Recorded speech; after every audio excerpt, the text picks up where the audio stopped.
ಮತ್ತು 25ರ 4ನೇ ಸಾಲಿನ ಮಾನ್ಯ ಮುಖ್ಯಮಂತ್ರಿಗಳಿಗೂ ವಿನಂತಿ ಮಾಡ್ತೇವೆ, ದಯಮಾಡಿ ಪ್ರಶ್ನೆಗಳ ಪೈಕಿ 138 ಉತ್ತರಗಳನ್ನು ಸದನದಲ್ಲಿ ಮಂಡಿಸುತ್ತಿದ್ದೇನೆ.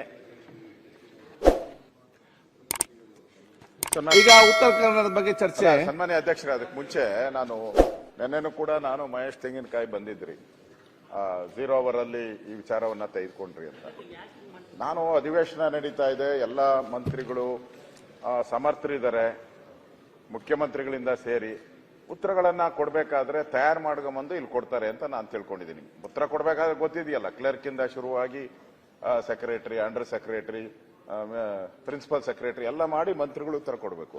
ಇಲ್ಲಿ ಮಹೇಶ್ ತೆಂಗಿನಕಾಯಿ ಅವರು ನನಗೆ ಕೇಳಿದ್ರು, ತಾವು ಸ್ಥಾನದಲ್ಲಿದ್ರಿ, ಗೃಹಲಕ್ಷ್ಮಿ ಹಣವನ್ನ ನೀವು 2025-26 ಸಾಲಿನ ಫೆಬ್ರವರಿ ಮತ್ತು ಮಾರ್ಚ್ ತಿಂಗಳಲ್ಲಿ ಹಣ ಜಮಾ ಆಗಿರುವುದಿಲ್ಲ ಅಂತ ನಮ್ಮ ಪ್ರಶ್ನೆ ಕೇಳಿರೋದು. ಅದಕ್ಕೆ ಮಾನ್ಯ ಸಚಿವರೇನು ಹೇಳಿದ್ರು, ನಾವು ಅಪ್ ಟು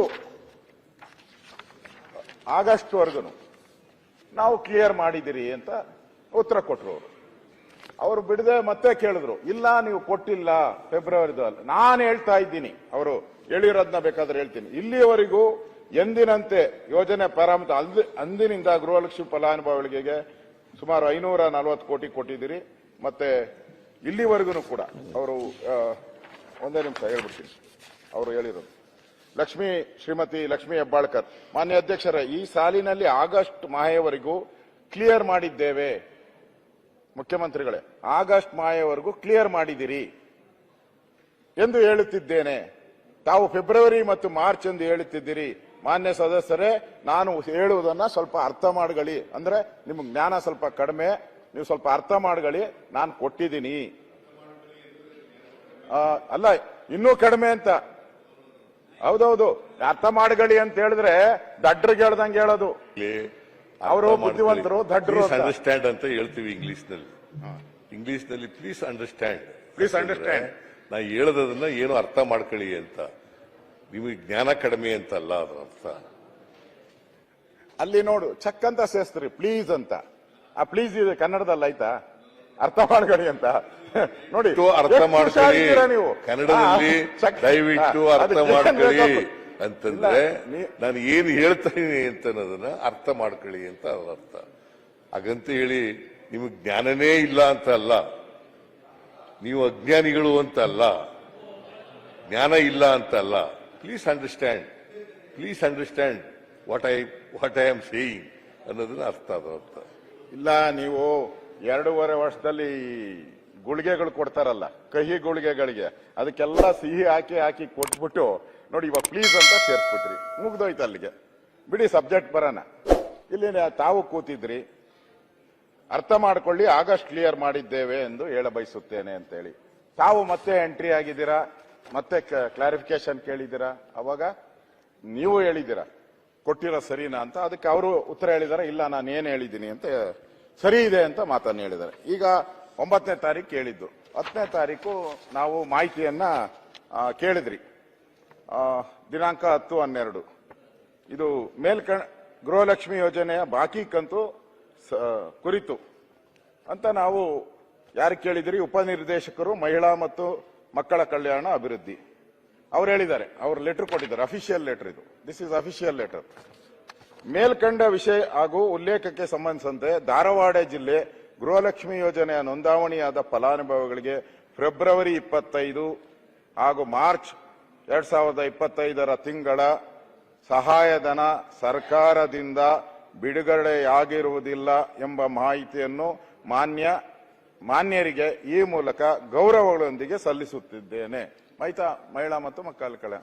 ಅದು ಬಿಟ್ಟುಬಿಟ್ಟು ಮತ್ತೆ ನಾನು ಇನ್ನ ಕೇಳಿದೆ, ನೋಡಪ್ಪ ಬಿರಿ ಅದೊಂದೇ ನೋಡ್ಬೇಡ ಅಂತ. ಮತ್ತೆ ಇನ್ನೊಂದು ಇದರಲ್ಲಿ ಅದು 2011-12ನೇದು ಗದಗ ಜಿಲ್ಲೆಯ ಗೃಹಲಕ್ಷ್ಮಿ ಯೋಜನೆಯ ಫೆಬ್ರವರಿ 25 ಹಾಗೂ ಮಾರ್ಚ್ 25 2 ತಿಂಗಳ ಅನುದಾನ ಬಿಡುಗಡೆಯಾಗುವುದಿಲ್ಲ ಅಂತ ಕೊಟ್ಟಿದ್ದಾರೆ.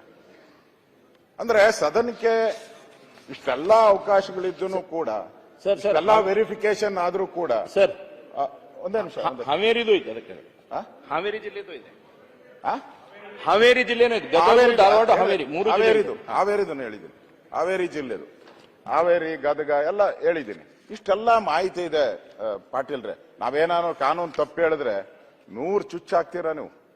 ಈ ಸೂಜಿಯಲ್ಲಿ ಚುಚ್ತಾರಲ್ಲ, ಈ ಜಾಲಿ ಮುಳ್ಳಲ್ಲಿ ಹಂಗೆ ಚುಚ್ಚು ಹಾಕ್ಬಿಡ್ತೀರಾ ನಮಗೆ. ಇವ ಮಂತ್ರಿ ಈ ತರ ಸದನಕ್ಕೆ ತಪ್ಪುಗಳು ಹೇಳಿದ್ರೆ ಸದನದಲ್ಲಿರೋ ನೀವೆಲ್ಲರೂ ಹೇಳೋದನ್ನ ನಾವು ಯಾವ ಗ್ಯಾರಂಟಿ ಅಂತ ನಂಬೇಕು ನಾವು? ಸದನದಲ್ಲಿ ಎಲ್ಲಾ ಮಂತ್ರಿಗಳು ಕೊಡ್ತಾರೆ, ನಾವು ಅದನ್ನು ವೇದವಾಕ್ಯ ಭಗವದ್ಗೀತೆ ನಾವೆಲ್ಲ ಅಂತ ತಿಳ್ಕೊಂತೀರಿ ನಾವು. ಮುಖ್ಯಮಂತ್ರಿಗಳು ನಾಳೆ ಕೊಡೋರು ಇದ್ದಾರೆ ಉತ್ತರ ಕರ್ನಾಟಕಕ್ಕೆ, ಅದು ಸುಳ್ಳ ಈ ತರ ಸದನದ ಅಗೌರವ ಆಗ್ತೈತೆ. ನನಗೆ ಏನ್ ಇದಿಲ್ಲ, ನೀವು ರಾತ್ರಿ ಎಲ್ಲ ನೀವು ಏನ್ ಮಾಡ್ತೀರಾ, ಡಿನ್ನರ್ ಪಾಲಿಟಿಕ್ಸ್ ಕರೆದು ಬಿಡ್ತೀರಾ. ಡಿನ್ನರ್ ಪಾಲಿಟಿಕ್ಸ್ ರಾತ್ರಿ 1 ಗಂಟೆ ಇಲ್ಲ ಅಧ್ಯಕ್ಷರ, ಅದೇ ಪ್ರಾಬ್ಲಮ್ಮು. 11, 12 ಗಂಟೆಗೆ ಬಿಡ್ತಾರೆ ಇವರು.